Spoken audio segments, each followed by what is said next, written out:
This is the Cholo News Report for Monday 19 August 2019. ISIL claims responsibility for an attack against a wedding party in Afghanistan the day prior, which left 63 people dead and over 200 injured. Survivors said the bomber was standing by a stage, where children and adults were dancing and clapping when he detonated his explosives vest. Top issues include the withdrawal of United States troops and Taliban guarantees not to let Afghanistan become a launching pad for global terror attacks. In November last year, at least 55 people were killed when a suicide bomber set off explosives at a Kabul wedding hall where hundreds of Muslim religious scholars and clerics had gathered to mark the birthday of the Prophet Muhammad.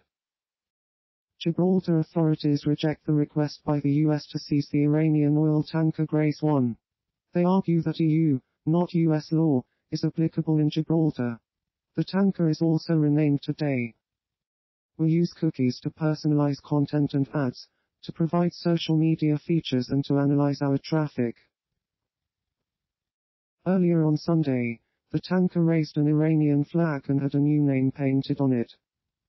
The Taliban earlier denied responsibility for the blast at a West Kabul wedding hall.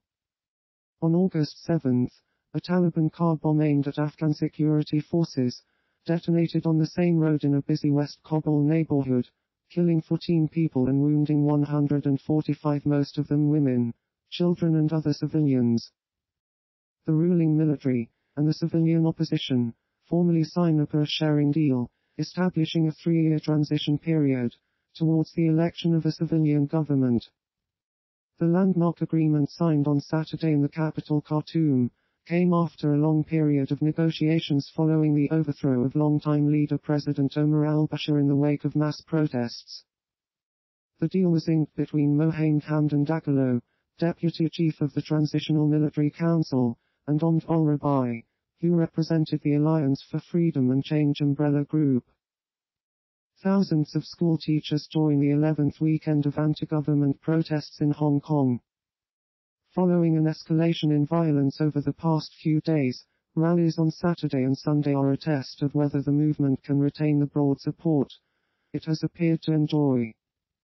A rally of right-wing groups such as the Proud Boys and Patriot Prayer is met by Antifa in Portland, Oregon. President Trump weighed in on the tense situation in Portland on Saturday morning, calling out the anti-fascist group known as Antifa on Twitter and suggesting support for designating it as a terror organization.